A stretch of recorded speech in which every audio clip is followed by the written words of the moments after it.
Thank you, Gert. I just wanted to also say a few words about the way we see the future, which is orange and bright, of course. I think for us this is an opening, it's an opportunity, and we are looking forward to work with the partners that are here in the room in the future as well. You may know that UNDP has one of its flagship regional events called Istanbul Development Dialogue, which happens every year in May, March or April. And the next year's event will be dedicated to partnership and financing, not only for disaster risk reduction or climate change, in a broader sense of the work that UNDP is doing. So I think this event is part of the series of events that we are planning in UNDP before the flagship program. We will have a similar event for tracking climate finance. We will have innovation days that will be addressing also partnerships and financing. And there will be a number of other smaller scale, more technical workshops on this. At this note, I would like, as we are speaking of more technical issues, I would like to invite Kellett, our senior advisor for partnership and financing of the global team of climate and disasters team of UNDP, to also give you a flavor of what is the past, the present, and the future of development financing and disaster risk reduction financing from where UNDP sits. Please.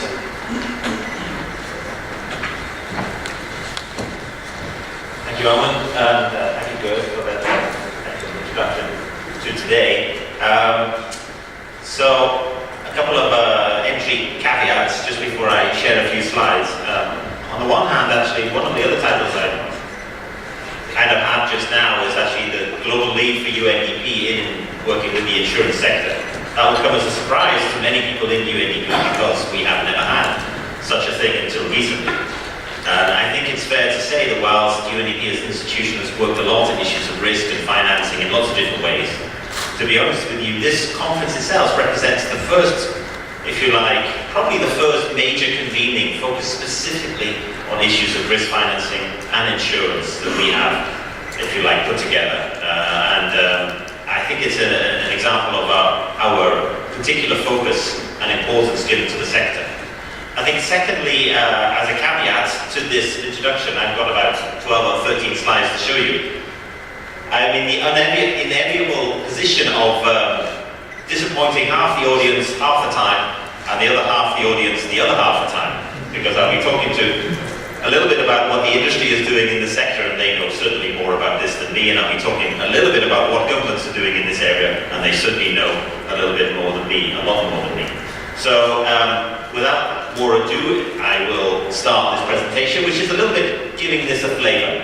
And perhaps the one thing I'd like to say, just as a final introduction, just that I'm trying to situate the issue of insurance and risk financing within the bigger picture of development and what it means for development. So that's really, if you like, where we're trying to go. So what is the big picture there? So, you know, why are we actually here? Why is this important? So here are just the slides say insurance for development. Why?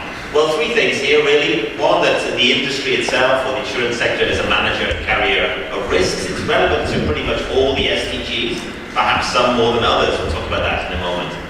Secondly, there's a little bit of the work over the 2 days which talks about the industry as an investor, which is quite critical.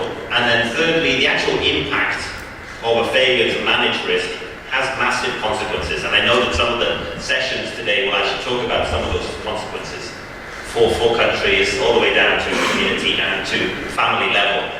And the issue of choices, which I put down in the right there, because from a UNDP perspective, one of the key reasons why we're interested in see insurance and risk financing as critical is because of what it allows people to do, which they would not otherwise have done, knowing that their lives, livelihoods, assets would be protected. And that would be interesting to see how that as a theme is, if you like, relevant over the next few days. So secondly, just the big picture in terms of some of the statistics. I split it between the protection side and the investment side, if you like, of the insurance industry. Well, 2017 was a pretty bad year, I guess we could say. In terms of overall losses, $330 billion of loss, of which at least $135 billion uninsured.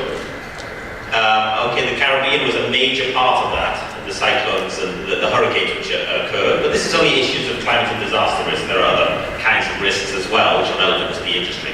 Now, on the investment side, needs in developing countries, we know that it's about $5 to $7 trillion a year until 2030. Well, the insurance industry has about $25 trillion under management. And you might want to ask some of the industry colleagues that are here that have assets on the balance side to see how they plan to work in more sectors and in more countries. The industry tends to be quite cautious as an investor. That might as well come up, I think, particularly during a few sessions tomorrow. And then finally, just picking up on the bottom part right there, I just picked up on the issue of cyber risk because that's relevant and very much in the news. Just a few statistics. So, in South Africa and Nigeria, losing about $500 million a year estimated because of cyber attacks of various kinds. And then I did manage to find something which is relevant to the region, or at least a small part of the region, Western Balkans, where some researchers suggested that when an attack occurs, can lose various countries within the Western Balkans 10 million euros a day. That's a significant issue. And of course, the issue of insurance and cyber risk is growing in attention with each month and year. Now, in terms of losses, well, all I really wanted to here show, in a sense, is the blue is the actual insured losses. I don't know if you can see, really, the faded blue, which goes right the way up at the top, for example, in 2011. Those are the uninsured losses. So basically, when those assets, whatever, they're gone, there's no money coming back to repair them. Countries and people have to make some serious decisions as to how to actually to repair and to reconstruct in that case. And there's an interesting statistic there, which I picked out from Lloyd's. For every 1% rise in insurance penetration, 22% decrease in taxpayer burden on losses. I would imagine that would be very relevant to a lot of the countries who are here which have disaster risk. So that's just a little bit of a flavor there. Now, okay, why is this important for development, for the development sector? Now, I won't go into detail of this, but essentially here we're looking at some of the key SDGs which are relevant for insurance. So number one, poverty, the issue of leaving no one behind. Microinsurance, for example, very relevant here. Number two, hunger and food security. A lot of the work which the multilateral sector, for example, does in countries, especially where there's issues of drought, is often to do with agricultural insurance of various kinds. Thirdly, of course, health and health insurance, very relevant indeed in many countries, in all countries actually. Number four, issues of gender and women's empowerment. Insurance has been used as a tool specifically targeted, for example, to women in order for them to have a specific kind of protection and indeed to be brought more inclusively into financial systems. And number five is on economic growth and just generally the whole protection of countries and particularly the economic backbone of countries. Small and medium enterprises, business continuity insurance, for example. And then, of course, climate change and climate risk, which is going to be relevant for quite a few of the sessions today. So, how does this all fit within the big global picture of Agenda 2030? Well, the key one, of course, is the Sustainable Development Goals. To be honest with you, the SDGs themselves, they don't talk a lot about risk. But some of the other frameworks which are relevant and which fit under the banner, if you like, of the SDGs certainly do. I know that Rosalind from UNSDR will talk, for example, the Sendai framework for DRR and how critical that is. The Financing for Development Conference started very weak when it came to issues of risk and resilience and actually became a major focus over time. The Paris Climate Summit, of course, and climate change, very relevant and increasingly relevant as countries are looking at their second phase of NDCs, their Paris commitments. Issues of risk, resilience, adaptation are becoming much more important. I think we're going to see much stronger NDCs which focus, for example, on resilience. And then the World Humanitarian Summit, which of course took place finally here in Istanbul, and indeed started off very weak when it came to issues of risk. focused really on meeting humanitarian needs, but by the end actually did focus indeed on some of the reasons why we have humanitarian needs, which includes very much not tackling risk. So the Insurance Development Forum was referenced by Gert as one of the major ways in which the public and private sector are coming together. I won't go through all the details except to say that it has some of the major players in terms particularly of the property and casualty business within its steering committee. We have 5 working groups and I have quite a lot of, I think 200 different professionals from various sectors and working practices within it. And one of the key things is, now the industry is actually financing this initiative by $7,000 a year from the private sector. But one of the key things we really have to do, and I'd be interested to hear from some of our IDF partners who are here today, is how can we translate this global work of the IDF into support to countries? And I hope that that will be picked out over the next few days. Now, of course, it is a challenging thing in some cases when it comes to insurance. So this is just a slide which picks out some of the demand side issues and some of the supply side. So demand side in terms of what are the reasons why within a country might insurance not be looked upon as a great way forward or a great priority? Well, maybe it's seen as being not affordable, or there's not enough awareness of it. Maybe people don't trust the insurance sector. Maybe there's just not a particular culture which actually focuses on issues of risk and risk financing. And then on the supply side, perhaps when looking at the private sector, well, it seems to be too costly. You know, the actual costs of doing business are too much within certain new markets, for example. And maybe they don't necessarily trust the institutions to be able to deliver some of the regulatory reform which is needed in quite a few countries to have a strong insurance market. So there are some positives and some negatives, if you like. I'm just talking about some of the bigger picture areas when it comes to the development system, when it comes to challenges and opportunities. On the challenge side, actually some of the challenges are seen as relevant on the opportunity side as well. So for example, there are actually finally only a few donor countries in total. And only a few of those have focused on insurance. However, some of those donors that are engaged are significantly engaged. I mean, the UK and Germany in particular. But there are a few others out there. The national relevance for insurance, given the other priorities, is not necessarily clear. And I hope that colleagues here working over the next 2 days will make it clear why it should be relevant. And yet at the same time, the industry is very much interested and wants to work with governments and wants to work with multilateral institutions on issues of insurance and risk financing. There's a lot of different fragmented initiatives. A lot of the initiatives, for example, within the development system, are working at a country level and not necessarily globally and regionally.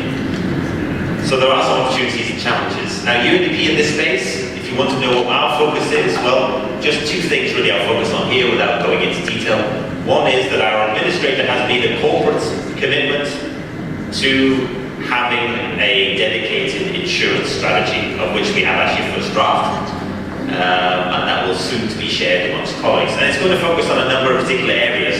From a corporate perspective, there are certain sectors which we would like to focus on. For example, I've listed them there under that 3rd bullet: natural capital, our national public assets that we have, microinsurance, investment, adding insurance components onto existing work. For example, though we have large adaptation portfolio, can we add an insurance component to that to actually deepen the work and benefit the work? And of course, convening and bringing people together where appropriate. Now, this is really just the early days. I know, for example, there are colleagues, UNDP colleagues here, who will speak over the next few days, which will talk about other parts of the work, which are not necessarily referenced there. And it'll be good to hear from them because they will certainly help us define the overall strategy. I think one of the key things we've learned over the last year of actually focusing more dedicated on insurance is how many different kinds of ways, or how many kinds of innovations it reveals to you, which you might not have thought before. Certainly from the development community, I think that's really important. And I've listed some at the bottom. For example, these are things which were not necessarily programmatic yet, but actually we've found they're actually really useful, and the insurance industry and risk financing plays a part. Women's empowerment, housing and retrofitting and reconstruction in the Caribbean, innovative finance and coastal resilience, the importance of risk analytics underpinning investment, business continuity after disaster, and the issue of data and impact measurement. All of these are relevant to the industry and relevant to development.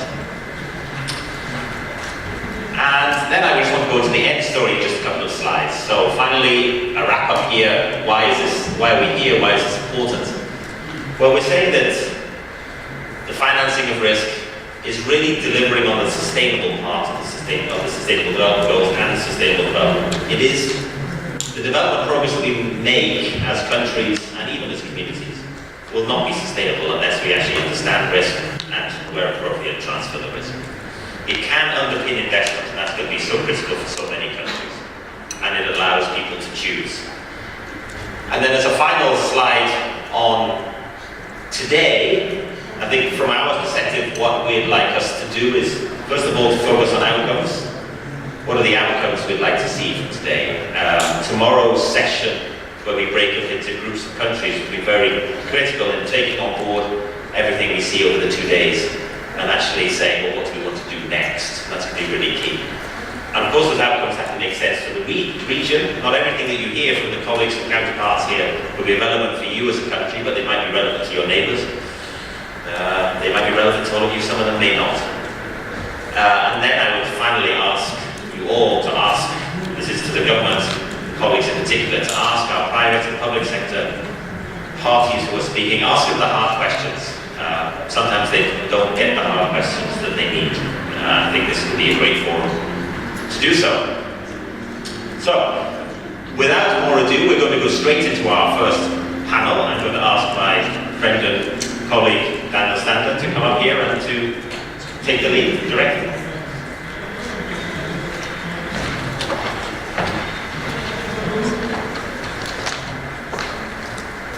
Thank you, Jan.